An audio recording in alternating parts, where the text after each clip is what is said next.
Well, the market's about to open. It'll be on the downside, and Keith Fitz joins us this Monday morning. Keith, what's the best thing to do right now? Absolutely nothing? Sit on your hands and walk away from the market? Well, I wouldn't walk away, but I am absolutely right there with you. People forget that doing nothing is a very viable alternative, Stuart. Does the Fed run the risk of pushing us into depression? That's a tough question. There is zero doubt in my mind that that's the game at stake.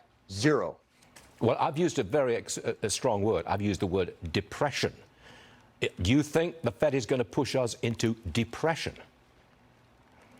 Well, again, I think that risk is growing by the minute because they're on a one-way train track to nowhere. They are raising rates at a time where every element of this system is busted, Stuart, and that causes me serious, serious heartburn. And I don't get that very often. Have they made a serious mistake?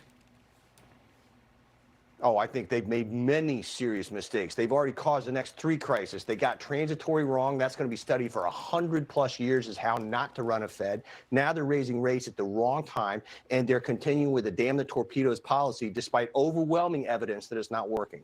All right, where does this sell-off stop? The sell-off stops literally, and I don't mean to be flippant about this, it stops when the sellers run out of gas, and that's a function of leverage. How much are they betting? Because in the global financial crisis, you could have the Fed put. We don't see that this time. The Fed wants to crater the economy. Well, would you like to tell us how far down you think we still have to go?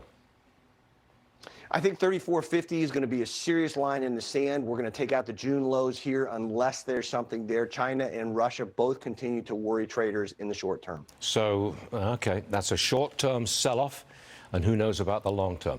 Negative outlook. Yep. Shall we leave it at that, Keith? I think we better do that right now. Keith Fitz, yes, we'll live to fight another day, and we'll see you again at some point. Thanks very much indeed. Thank you. All right, we've got about just a few seconds to go. Let me sum up where we are. Hi, it's Keith here. Thanks for checking out today's highlight clip. What'd you think? Did I make sense? Is there something you'd like to add? Make sure you leave a comment down below, and of course, click subscribe to keep up right here on YouTube, or sign up for the email newsletter at the link below. You can also find me on Twitter and Instagram for my real-time thoughts on markets, analysis, and a whole lot more.